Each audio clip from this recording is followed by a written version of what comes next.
em relação ao demônio, qual que é a sua visão? Satanás, diabo, demônio, Lúcifer, é tudo a mesma coisa? A figura do Lúcifer é aquele mesmo, é o anjo caído que queria ser Deus? Bom, a tradição judaico-cristã de longa data trabalha a ideia de Lúcifer, embora esse nome não apareça na Bíblia. Não tem Lúcifer? Não, não tem. Lúcifer ou Lutíferos. Estrela da manhã? Estrela da manhã. Lutíferos, é estrela da manhã o que aparece na Bíblia, né?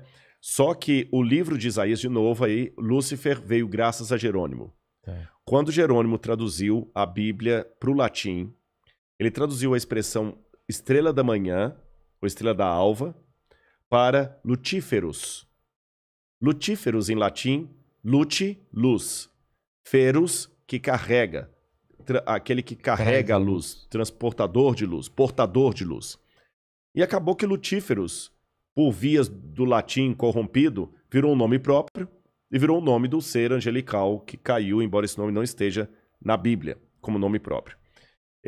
A Bíblia o chama de acusador, que em hebraico seria Satam. Satam é advogado de acusação, não é? Às vezes o apelido também de diabolos.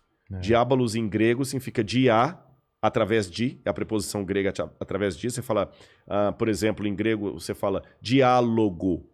Logos, logos, através da palavra. Tá certo? A diáspora, semente lançada através de. Diarreia, que corre através de. É tudo grego, meu irmão. É tudo grego. Tudo bem de lá. E balos significa lançado. Tanto é que balística, bala de revólver, balaustre, né? Balos é lançado em grego. Diabolus, aquele que foi lançado através de, para fazer uma referência a quando ele caiu do céu. Mas esses nomes, Lúcifer, Diabo, Satã, que eu falei adversário, são apelidos, títulos que esse ser angelical, um querubim, foi adquirindo ao longo do tempo. O opositor, né? A gente não sabe qual que é o nome próprio dele, a CNH dele. Quando Jesus joga os diabos, os demônios no porco, é outra coisa. É outra coisa. Ali é interessante, porque os demônios que estão ali, eles pedem a Jesus, lança-nos aos porcos. Ali são demônios, né? A palavra demônio também é interessante porque a gente tem que cuidar, porque no grego vem da palavra gênio. Gênio. O cristianismo acabou pegando a palavra gênio, também por vias do judaísmo do segundo templo. Gênio de muito inteligente? Não, gênio de genialidade mesmo, de personalidade humana. Gênio, né? tá. É porque você tem em grego, por exemplo, o Aristóteles fala do eudaimonia, né?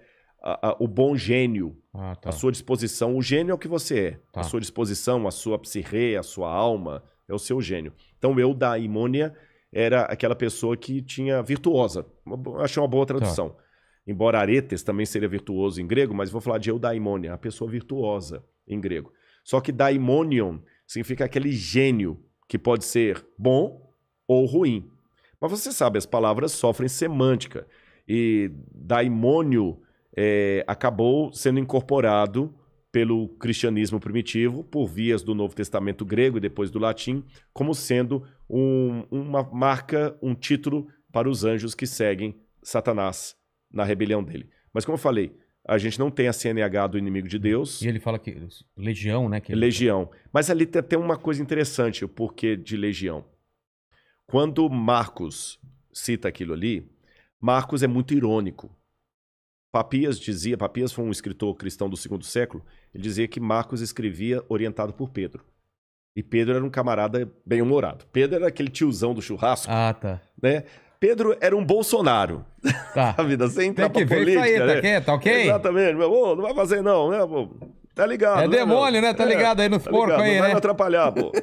Trabalhar meu governo aqui, pô. Tô querendo falar direitinho aqui, você vem falar. Não dá, pô. Acho que eu nunca... Quando você ia imaginar que o Rodrigo imitava o Bolsonaro, hein? Nossa, mãe, viu? Aliás, não sei, lógico que não sei se ele vai ver isso, mas um grande beijo para toda a família dele lá. A esposa dele muito querida, já falei com ela por telefone, já orei. A filha dele chama-se Laura também, que é o nome da minha esposa. Tá lá, tem meu livro lá, tava lendo e tudo. Então, pessoas do bem. Mas, isto posto, eu sei que alguns o acham um ótimo presidente, outros ridicularizam, não estou aqui falando da política, eu só dei esse exemplo aqui. O Pedro, ele tinha aquela personalidade do Bolsonaro. Ele falava primeiro para depois ele pensar no que fez, e era um camarada muito... alegre, aquele tiozão do churrasco ali. Esse era o Pedro. Sim. E essa imagem de Pedro passa pelo Evangelho de Marcos, que segundo Papias escreveu sobre Pedro. E ele é muito irônico. E como eu falei... parte do Legião aí? Exatamente. Porque está em Marcos. Todos os evangelistas, com exceção de João, contam essa história. Mas olha que interessante. Quando os outros evangelhos, Lucas e Mateus, contam esse episódio, eles contam o seguinte, que Jesus chegou em Gadara, aí chegou um menino endemoniado, tá certo? E Jesus expulsou o demônio falou assim, manda-nos aos porcos. Aí Jesus falou, pode ir para os porcos caem no mar, morrem, o povo da cidade fica desesperado, porque teve prejuízo com os porcos, manda Jesus embora dali. Ele querendo fazer o bem e ainda... Fazer o bem, vai embora. Quer dizer, o porco é mais valioso do que o menino. Pô, o cara curou o filho ali deles e tudo e tal. Não, a gente prefere o cara endemoniado, não vão perder nosso dinheiro, não. Só que Marcos conta a mesma história de uma maneira mais irônica. Você sabe que eu tenho uma maneira irônica, às vezes, de contar uma história. Eu posso falar, por exemplo, assim... uma vez uma mulher veio pedir ao pastor para orientar a filha dela. Mas o pastor falou, por que eu vou fazer isso? E todo domingo, depois do culto, vocês comem pastora milanesa no almoço. Ele está apenas falando de maneira irônica o fato de que acabou o sermão, que a família fica detonando com o pastor no almoço e no jantar, e o filho vai crescendo sem respeito pelo pastor. Entendi. Só que ele falou isso de uma maneira irônica. Exatamente. Vocês comem pastora milanesa no almoço e quer que eu vá lá resolver. Ele vai me ver como alguém a ser detonado no almoço. Foi isso que Marcos fez junto com Pedro.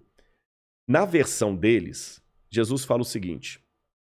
Ele fala assim, ó Jesus, por que viestes nos expulsar do país?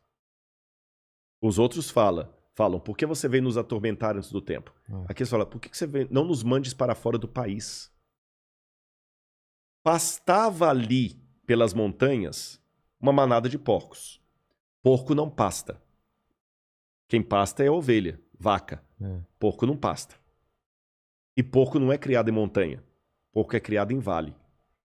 Quem ficava em montanhas eram soldados romanos. E quando Jesus pergunta assim, qual é o teu nome? Ele fala legião, que era o nome das milícias romanas. Exatamente. Aí ele fala, pode ir para os porcos. Quem ficava vigiando as colinas eram soldados romanos. O que Marcos quis dizer? Marcos não está dizendo com isso que a história é fictícia, que não aconteceu. Ele apenas pegou uma história que aconteceu, como eu dei o exemplo, e contou de maneira irônica. O que ele quis mostrar? Veja bem, o povo judeu queria que o Messias viesse para livrá-los dos romanos. Os romanos são os demônios de Israel. Jesus, o Messias, tem poder para livrar vocês dos romanos. E por que ele não fez isso? Porque vocês, à semelhança dos gadarenos, estão mais preocupados com os porcos que vocês vão perder do que com a liberdade que o Messias vai trazer. Exatamente. Você entendeu? Por isso que tem aquela ironia ali. A verdade, a história aconteceu, mas Jesus contou de uma maneira irônica. E eu vou te falar, sinceramente, eu já tive situações em que eu estive em cena de possessão demoníaca de alguém e é muito diferente de uma esquizofrenia, de um problema de bipolaridade, de uma depressão. É como a gente vê em filme, muda a voz, tem uma força sobre-humana. Exatamente. A gente não deve esquecer, o diabo, ele não é monótono. Então, só antes de voltar a isso, voltando a Lúcifer. Lúcifer, então, como opositor a Deus, realmente está aqui para agir contra a vontade de Deus. Exatamente. Isso é fato. É fato. Eu posso falar isso até de uma forma bélica. Bélica. Nesse exato momento está havendo um grande conflito entre o bem e o mal. E os dois lados querem você. Cara, eu não vou dormir hoje. Mas é verdade. Mas sempre? Sempre. Não há trégua. A cada ação. A cada ação. E não há trégua e colocar-se em neutralidade já escolheu o lado do mal. Ah, é? Você não escolheu um lado, você já escolheu. Já escolheu. Caramba. Você não escolheu um lado, você já escolheu. Você tá entendendo? Você tá lá na guerra. A família que tá ali é judia. Hitler tá vindo para matar todo mundo. Só de você falar, não tem nada a ver com isso... Eu não conheço ninguém aqui. Você já assumiu a posição do algoz. A vizinha tá lá apanhando do marido. Entendi. Lei Maria da Penha. Você não denuncia, você já assumiu o papel do lado do cara agressor. Você é tão agressor quanto ele.